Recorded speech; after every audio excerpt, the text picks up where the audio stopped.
On this episode of On the Mic with Mike and Moose.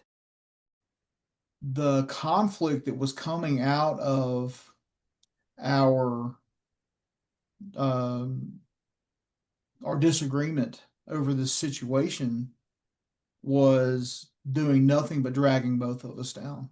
Yeah. And so at that point, like all my social media,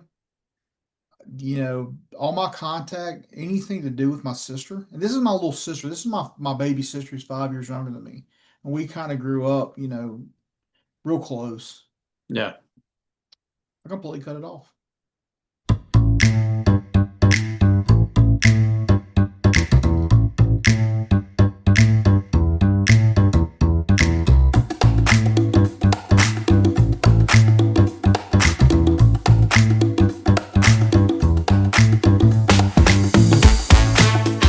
What's up, everybody? This is your boy Moose coming to you from just outside of Birmingham, Alabama. And hey, y'all, this is Mike Pickett coming to you all the way from Moore, Oklahoma, the tornado capital of the world. Hey, 'tis the season, man. We're getting close to the holidays, and Oh, yeah. I know it's a busy time for my pastor. I'm assuming it'll be a busy time for your pastor, especially with Advent coming up. It is. We put our Christmas calendar out this week for the church to have. Now, it's already been online, but we have a lot of seniors at our church, so they want to put it on the refrigerator. So They need to have something tangible in their hands, huh? bro, when we got rid of our bulletins, they thought the apocalypse had settled upon our church and that they were left behind. And so it was a rough time. I understand.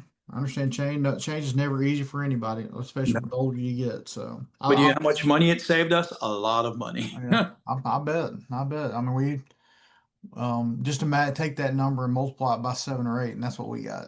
No, yeah. Because we're still doing bulletins. Oh, wow. Yeah, we still do Wow, bulletins, wow, wow. handouts, and everything. But anyway, so just wanted to kind of plug this. I'm going to Italy in about 2 months. Looking Oh, forward wow. to it. Got my global entry, and so going to go see some family of mine that I consider my family now. They're not by blood, but for me, looking at kind of the holiday season. Of course, this will be after the holiday season, but not too far after. I think about family as one of the things that comes to mind for me. Is usually I don't know how you are, and of course your family's as spread out as mine Yeah. is, and a lot of times the only time we ever really get together, or as far as my family goes, is around holidays. And even now that getting into my mid 40s, I just don't see that much anymore. No, it doesn't happen. It doesn't happen. Mm. You know, my story with I was adopted, and uh, I, fun fact for you, the first time I met my biological family was on Thanksgiving of 1997, my senior year of high school. That's when I met everybody. My dad drove me there because I was an emotional wreck. Didn't want to drive myself. And he drove me there, dropped me off with them, and went and visited his family in Louisiana. And so that's when it was during the holidays I got to meet my biological family. So family, it's very important to me. I know it's very important to you. Yep. My brother, the first time I met my brother was around Easter of 1998, and he Oh, was wow. adopted. My brother was adopted out. He's my biological brother. Yeah. My mom was 14 when she had him, and Oh, so wow. I didn't meet him until I was 16 years old. And he was in his early 20s. But the reason we're bringing this up is, I I see it all the time. I'm seeing it right now, and I've seen it personally with me, and that's family estrangements. Yeah. And sometimes we just there's times in our lives where we feel that has to happen. Yeah. Um, we don't always want it to happen, but it does. Yep. And back in, I guess it was 2012, 2013, 2013, I believe is what it was. In November of 2013, my stepfather, who had it had been over a decade since he and my mom had split. he passed away, Yeah. and it was not amicable between the two. I mean, there was some stuff that went on between the two, and of course, I've got my mother, who's my biological mother, and my stepfather. And my stepfather was in the wrong. And at that point, it took a long time for me to get over that bitterness. Oh yeah. And so, um, fast forward, 10, 10 years or so, and he and I are on speaking terms because whether or not we had that split, he was still my stepfather for 20 years. So at this point, when the split happened, I was 21 years old, 22 years old. So he's all I knew as far as stepdad goes. Now I have a good relationship with my biological father. I saw him Yeah. a lot growing up, and I lived with him in college. Actually, I was living him when the split happened. But this is not the estrangement I'm talking about. So 10 years after they split, he passes away from pancreatic cancer, and he is living in Ireland. And I've talked about my sister living in Ireland. My sister actually moved over there to take care of him, Oh wow. and kind of almost like his palliative care type nurse. And she didn't know that I had I had gotten back in touch with him. We weren't like, I wasn't like I was calling him every day, but every once in a while, hey, happy birthday, how you doing? My daughter was born and all this kind of stuff. So this was 2013 because she was about 6 months old when he passed.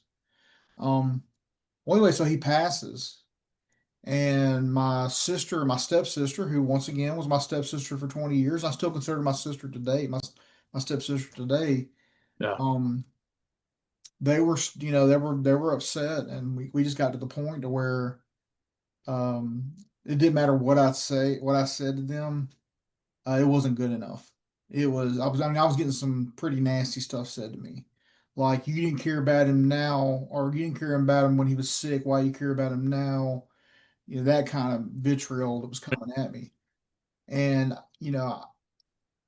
the day that he passed, I remember it pretty vividly. My mom calls me at 3 a.m. And my mom, with her MS and everything, the first all she says is he's gone, and I have no idea what she's talking about. Well, my sister had already let me know that he was gone, and so I could console my mom because her MS and her mind function just was not great. And so that day, I actually cried tears because he was my little league baseball coach.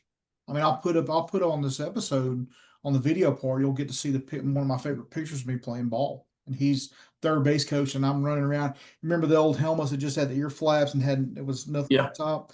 I'm Yeah. wearing one of those. Was T-ball, and he's my T-ball coach. And so I'm just sitting here thinking, what else can I say? And it got to the point to where I was yelling at her, and she was saying nasty stuff at me that, pardon my language, but I was like, the hell with it. Yeah. That's and I needed that break because it wasn't a year and a half later that I was going through a nasty divorce myself. And at this point in my marriage, my first marriage, I had problems. And so the conflict that was coming out of our um, our disagreement over this situation was doing nothing but dragging both of us down. Yeah. And so at that point, like all my social media, all my contact, anything to do with my sister, and this is my little sister, this is my baby sister who's 5 years younger than me. And we kind of grew up, real close. Yeah. I completely cut it off. And I was bitter about it. But I needed that time in order to figure out what's going on with my life. I had my own problems. Yeah. I was new back to the church.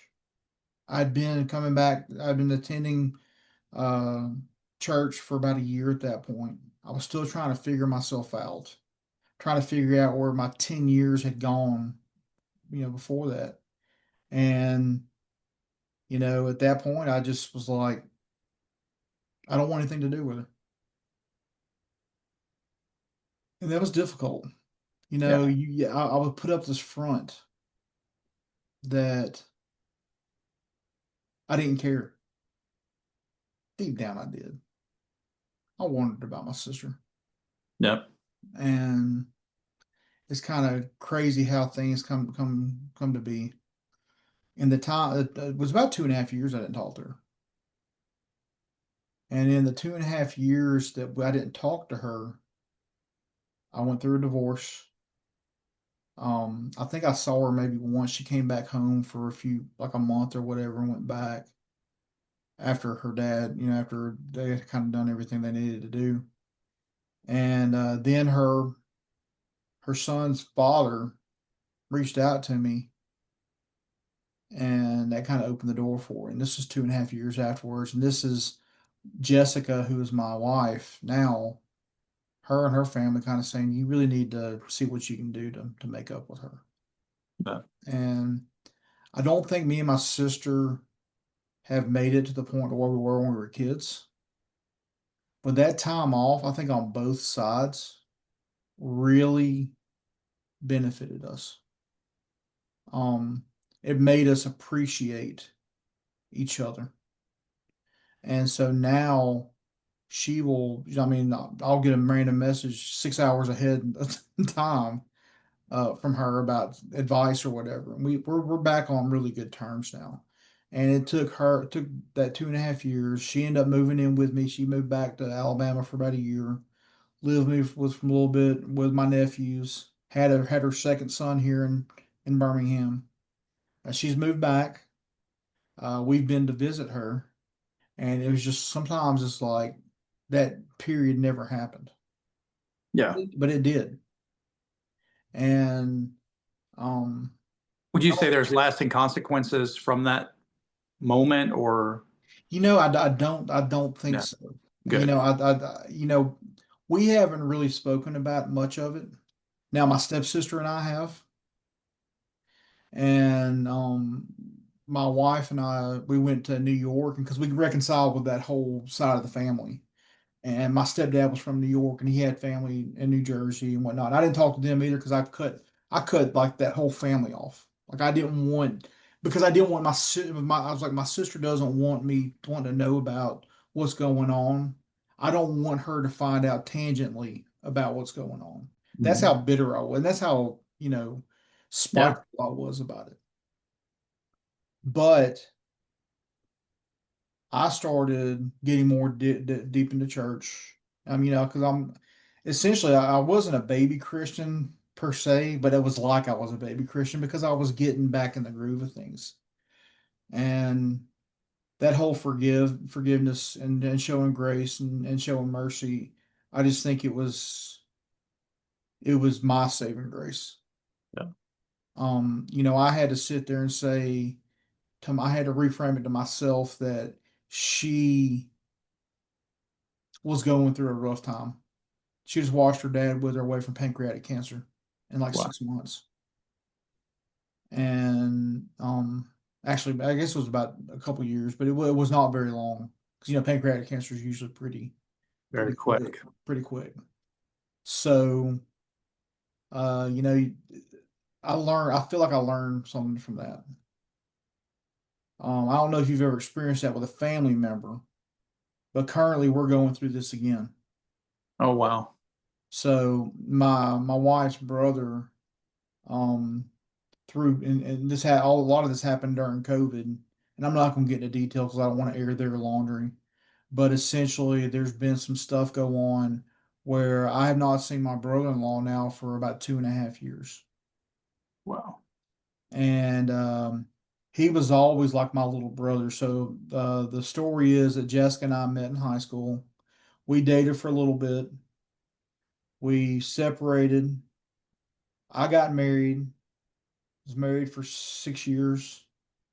After I split with Karen and got my divorce, Jessica and I started dating again, and then we ended up getting married. So I've known her brother since he was 5, and I was 17. Yeah. And so he was kind of like my little brother, and I think it was kind of a vice versa type relationship.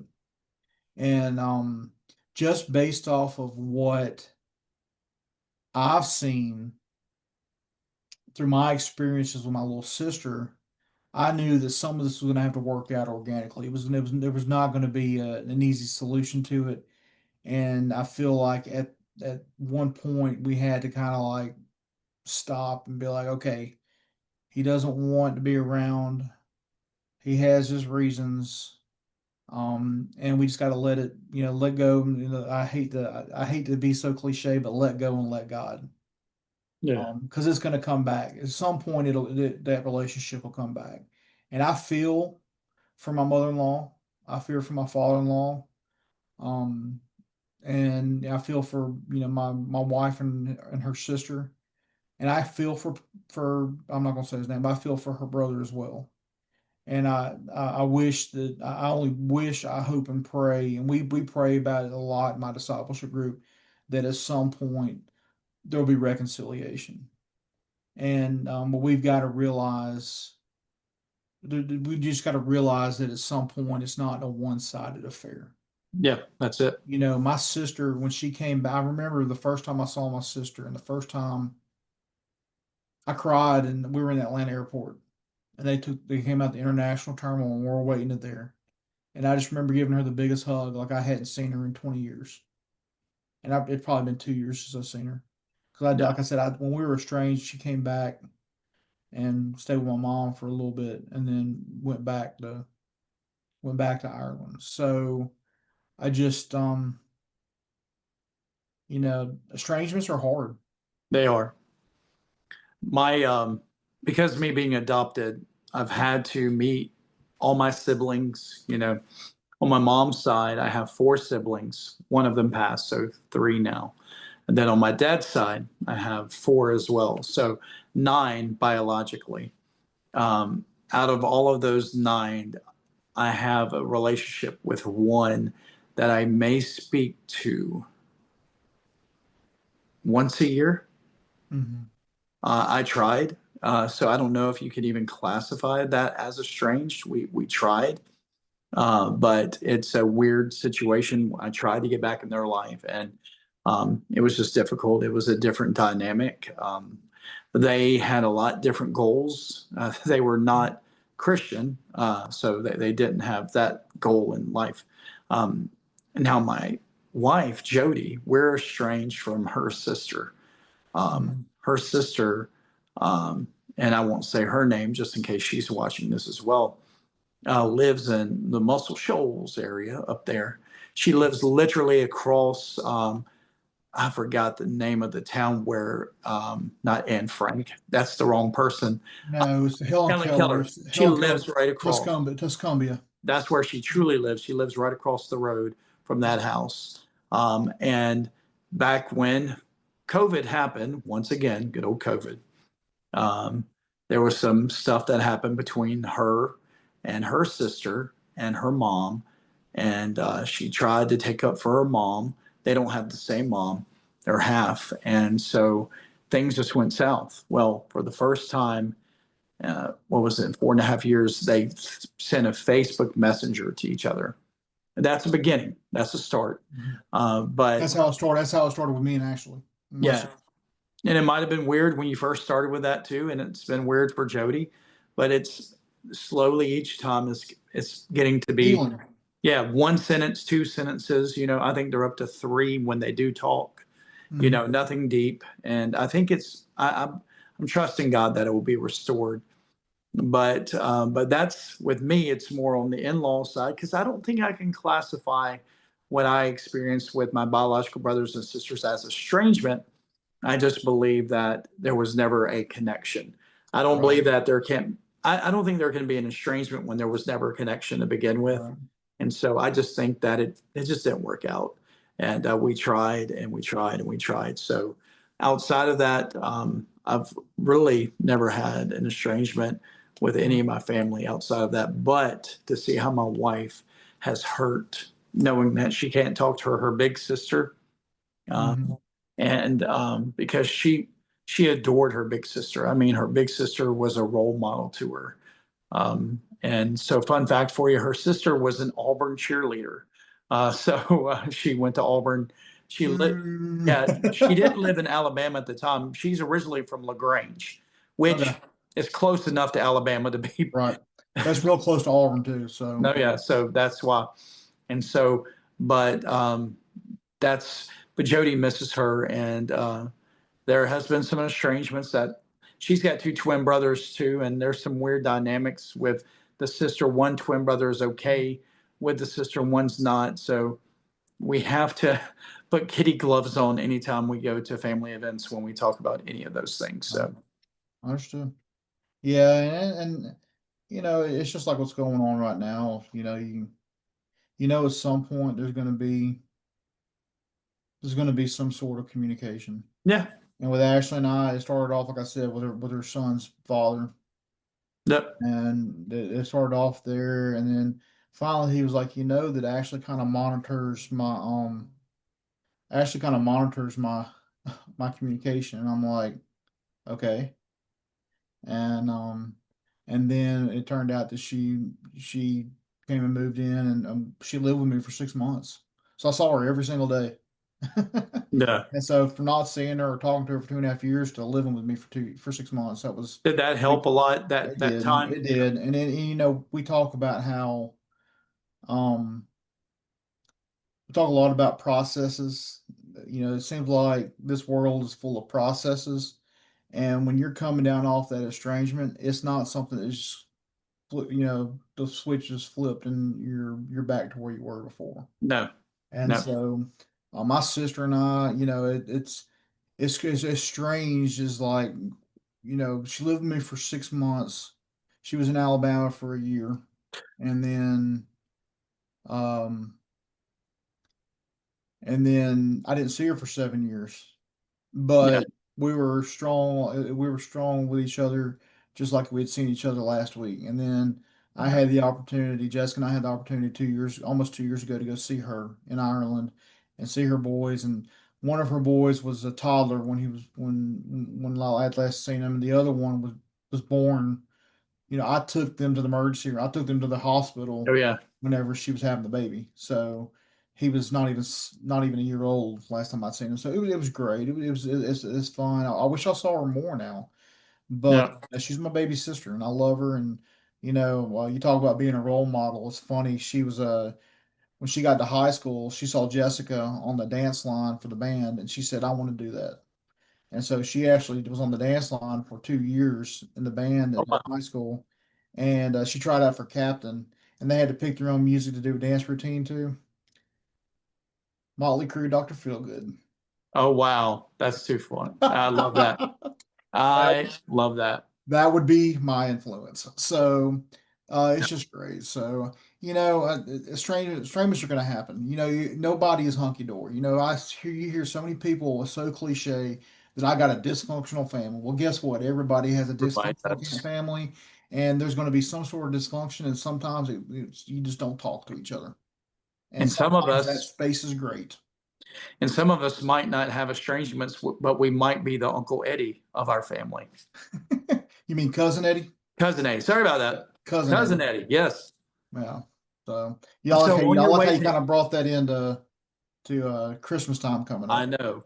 I wish we had the little you could put it in there, the National Lampoon's little song going on right now. Right, right, right. Da. But I want to, so when you go to Italy, are you going to stop in Ireland, or We're is it not. Italy? So we can get direct flights from Atlanta to Rome. Ah, Uh, when you're as big as I am, I'm 6'2", 300 pounds. he is. Being in a metal tube for more than about 4 hours is miserable, and so it's 9 hours from Atlanta to Rome. Now, it's not as far across the ocean to Dublin, but to get there to go a direct flight, you're either going from like Philadelphia, Miami, or New York. And we went from New York. It was 6 hours there. That's about how far it is from Anchorage to Atlanta.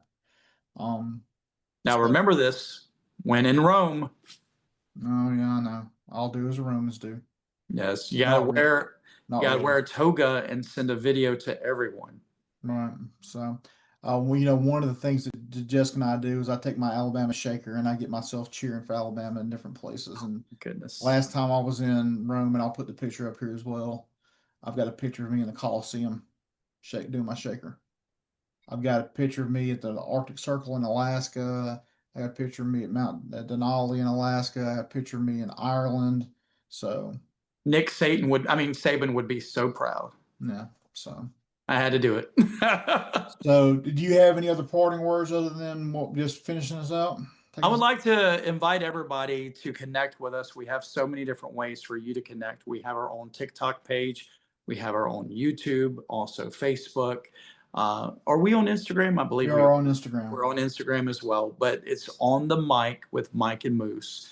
You can just simply put that in the search bar and find us everywhere because we're the only On the Mic with Mike and Moose. I've searched it out. So when you go to do that, make sure to give us a follow or subscribe, whatever platform it is. But we want you to know this. You can reach out to us at any time. Also, you're going to see here at the end our handles, our own personal handles for TikTok, Facebook. They're all right here right now. They actually already should be on there. They're here. They're here, y'all. They're Go right below connect you. there. And last but not least, make sure to connect with our ministry we have. It's called Rooted. It's something that God birthed a few months ago, and it's an online ministry that God has grown. It's non-denominational. It's not Pentecostal, Baptist, Methodist. It's God's children. So we would love for you to be there. So connect with us. But remember this, no matter what you've done, no matter where you've been or who you've become, Jesus still has a plan for you. And do us a favor, share this out and let someone know about this video. Go ahead, Moose. Yeah, so this is going to be a two-parter. So we're going to talk a little bit more about estrangement in the next week. So just want to stay tuned because you can be estranged from somebody other than somebody's family. That's right. So with that said, I just want to let you know that I'm praying for you, and that I hope that if you're going through some sort of estrangement, that you can get beyond what's going on currently. And just know that it does get better. You just have to try, and the other person has to try. If the other person's not ready, give them space. All right? Well, God bless you. Praying for you. Amen.